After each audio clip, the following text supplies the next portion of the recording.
Welcome, My children. to Costa Cat or Movie Cat Reviews Horror Movies 2018 edition. Starring Movie Cat as Movie Cat and Kay as Okay. Sa- Okay. Sarah Michelle Gellar. And, Yeah, right. In my dreams. well, last year we reviewed a Lego Scooby Doo movie, Haunted Hollywood, starring, spoiler alert, Elvira, as well as Kate McCucci as Velma. Um, and that was, I think, about the only difference. I really enjoyed that movie because it poked fun at Scooby Doo cliches, while at the same time also poking fun at Hollywood cliches in general. Now, this year, we've decided to review another one of the Lego Scooby Doo movies with Blowout Beach Bash. Well, it blew out. So to speak, anyway. Oh, wait. Blowout Beach Bash. Blowout Beach Bash. Blowout Beach Bash. At the beginning, it kind of does a parody of, I guess, 50s and 60s beach movies. Beach blanket bingo stuff. Yeah, beach blanket bonanza, and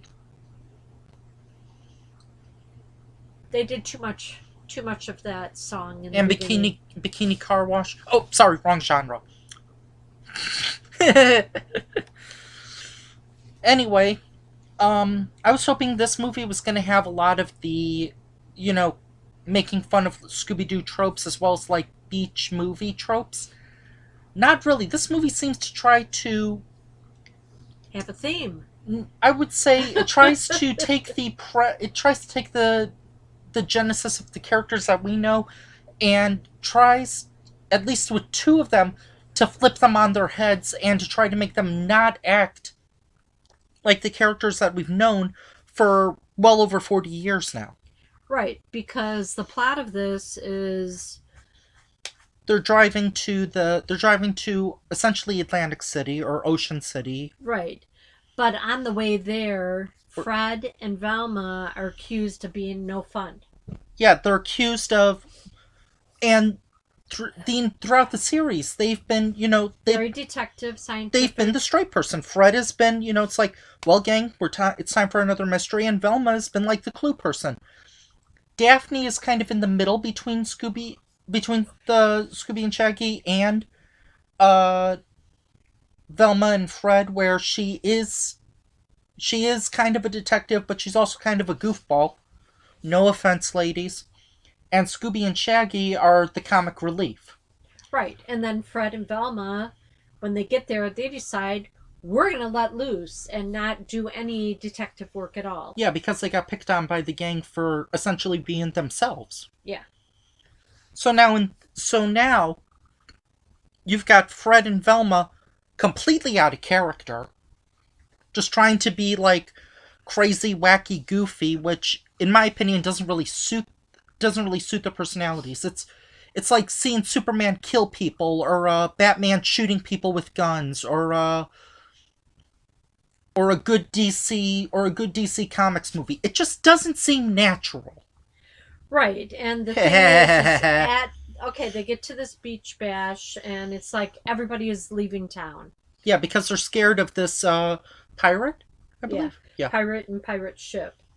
So they find out at the end of the beach bash, there is crowned a king and queen. Yeah, king and queen Fred of and Velma want to do. Yeah, but instead it's being held by two kind of jerk people.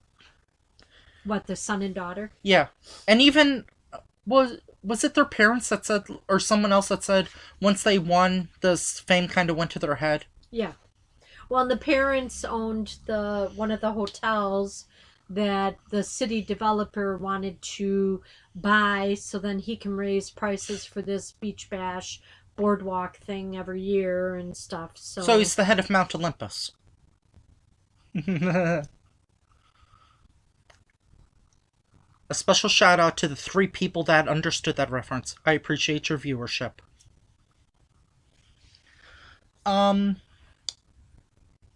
main and then so basically you got Scooby, Shaggy, and kind of Daphne, who now have to try to like be the serious people, to the point where there's not even really a huge mention about Scooby and Shaggy being, gluttonous eaters. Right. They kind of throw away that trope where it's like, was it trying to be like a Freaky Friday like Scooby-Doo, or were they just, did they think that they had already pushed the characters' traits as far as they could? Or do you think they tried to do something different? They tried to change it up, yeah. Tried to change it, make it a little bit different. That's my opinion. It didn't work. Not to the hilt. They really still needed Fred and Velma to like lead, because the other 3 kind of stumble along and come across clues and all that. Mm-hmm. So, but there is a thing where Velma actually does she kind of falls back into her good tropes as being a detective, where she finds a clue, but then she's like, oh, what was I doing? Never mind. Anyway, let's party. Yeah, it was like she was like knowing that there was spooky, but yet she still wanted to have fun. That dance move, because she stumbled on her foot or something. There were a few people that stayed besides the son and daughter. There were maybe, 4 other people that stayed? That party looked like there were at least 10 or 20. Oh, okay. In that bar or whatever? Yeah. Now, how would you... Let's say you were handed the premise that, the tropes had to be reversed. How would you go about doing that? And we're mainly focusing on this because... we want to stay spoiler free, even though it's not my favorite Scooby-Doo movie I've seen. Well, I think Scooby-Doo, he's kind of a goofball, okay? Scooby and Shaggy, they were the comic relief. They're kind of the crown. They're what all this is around, that they can be kind of goofy and not knowing what's going on and do things for Scooby snacks, while the other 3... I thought Daphne could have been a little bit stronger since she was taking over kind of the role of Velma. She's always been kind of a goofball character. No offense, women. But in this, yes, she was a little bit bland. But in this, I think she should have stepped it up and been a little bit stronger, because you didn't have Fred and Velma. What I think might have been hilarious, or... if nothing else, might have, taken it a step further about them, trying to go against type, is what if Velma and Fred started acting like Scooby and Shaggy? Like, what if instead of Jinkies, Velma said zoinks a lot? And what if instead of, trying to be cool, they were just eating a lot of food or stuff? No. I think you still needed and they were snacking, and they were eating Scooby snacks, and then you saw Scooby, getting glasses like Velma, or Shaggy getting, wearing an ascot like Fred does, and Daphne, putting her hair in like a, what's that hairstyle? Shag or crop cut. Yeah, short. Like trying to make her hair look crop, and then maybe wearing like Velma's shirt so that way she looks like Velma. I think you would have mixed it up too much. I think they still needed to have part of their characters. I just think that Daphne should have been a little bit stronger. Daphne is usually not the strongest character in a lot of Scooby-Doo. She's a little more bland because Fred and Velma usually take the lead. And I said she's in the middle. Right. She's between Scooby and Shaggy and Fred and Velma. But I think they have their distinct personalities of being in the Scooby-Doo franchise, that they do still sort of need that. So, I mean, every time they went to Fred and Velma and they interrupted the dancing or, partying or whatever, it was more... Was it more Velma was wanting to pull away and help, but then she was like, "Yeah, that's no, what That's what I just said." I know. That's what I'm sorry. I want to make this review 10 minutes, but not like that. Spoiler alert. There is a reveal It was kind of interesting. I'll give it that. And okay, is spoiler alert. I'm going to mention a surprise in the credits. How I talked about how Scooby-Doo Haunted Hollywood was one of my favorite of the Scooby-Doo movies. Well, what was cool was that at the very end of the credits, they're all doing like a line dance thing where they're all like holding hands and doing the leg thing. And as it goes on, not only do you see almost every character from the movie, but you also see Elvira from Haunted Hollywood. And I was like, "Yay, Elvira!" Yeah. Yeah, she made that movie. That was good.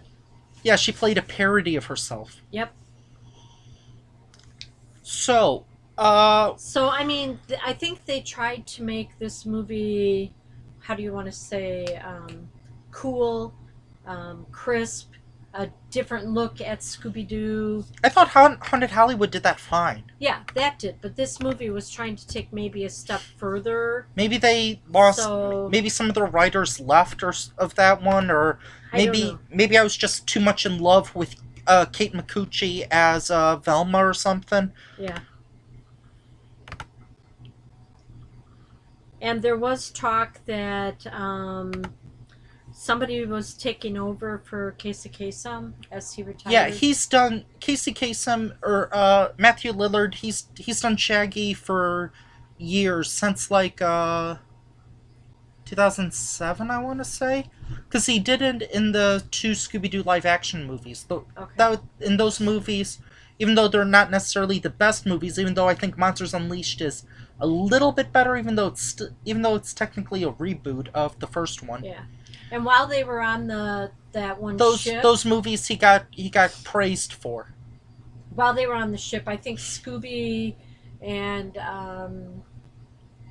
Shaggy. Shaggy, why I can't remember his name, they were still They're new characters. I know. They were still the goofballs, they were trying to eat or whatever, Yeah. and they had to take the full tour and stuff like that. Oh, so they were still kind of goofy And true to themselves. that tour guide who was like Ben Stein was like, well, let me show you the 43 uses for a porthole.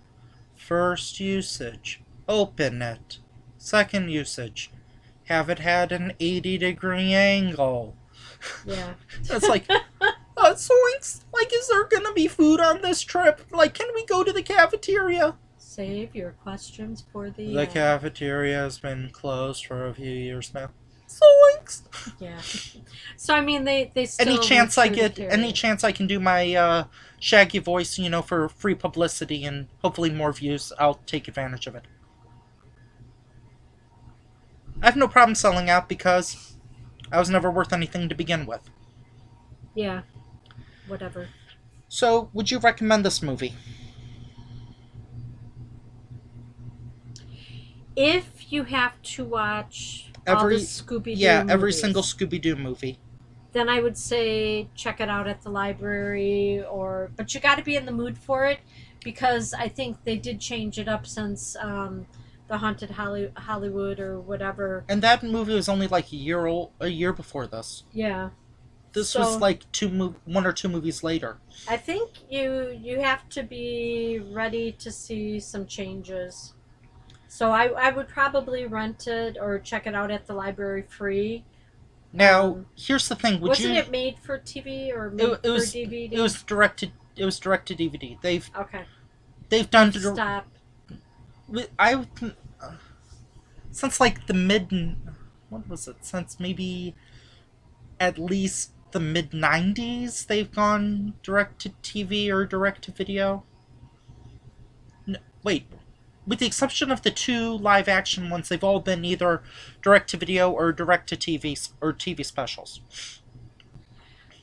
The reason I would say check it out is because if you like the classic Scooby-Doo being funny, having fun. I thought you were going to say if you like 50s and 60s beach movies, or you want to see that.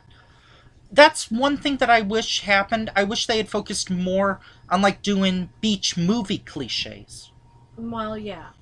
And plus it was a sunny and there weren't so many dark, tunnels or dark caves or whatever that you Oh, yeah. see in some of the other haunted, the Dark Castle or whatever. So this was sunny, kind of on The a ride at beach. Busch Gardens, Williamsburg.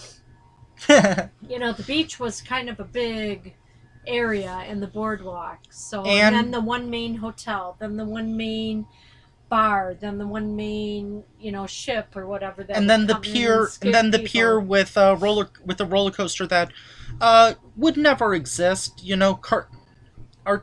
They did ride it too, right? Yeah, artistic liberty to say the least. Yeah. So I mean, if you want, it was funny in some spots. It was clever in some spots. It still had your creepy villains. It had the beach.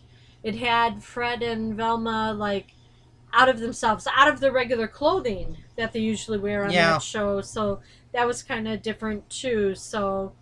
I do want to mention it still did some Lego tropes where they kind of fell apart and then they put themselves back together. Yeah. So you could see the Lego. I think there's one where I think they had different heads or something. It was like, Zoinks! I'm on Daphne. Switch, because they kind of smashed into each other. Yeah, and they did work with the policemen of the area and. That conglomerate that had the guy that wanted to own everything at the pier and so basically his secretary. So basically Lego Donald Trump.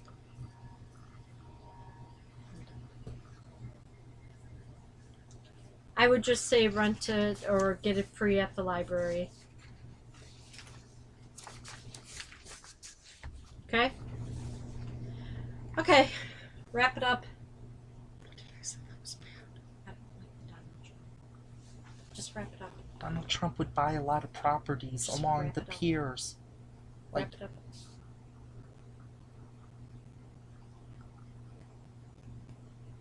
You don't need to bring him into the reviews. Just wrap it up. No, I'm gonna try to think of somebody who's famous for just buying everything. Stop it. Just wrap it up. Lego Disney? No. Just a big a Lego tycoon. Yeah, if you have to see every single Scooby-Doo movie, go ahead and rent it. I would stick, in my opinion, my favorites are Reluctant Werewolf and Haunted Hollywood. And that's all I have to say, and this is episode 1 of Halloween. Oh. Tune in next time where I take a look at a movie so scary it only needs 2 numbers. Bye! Oh.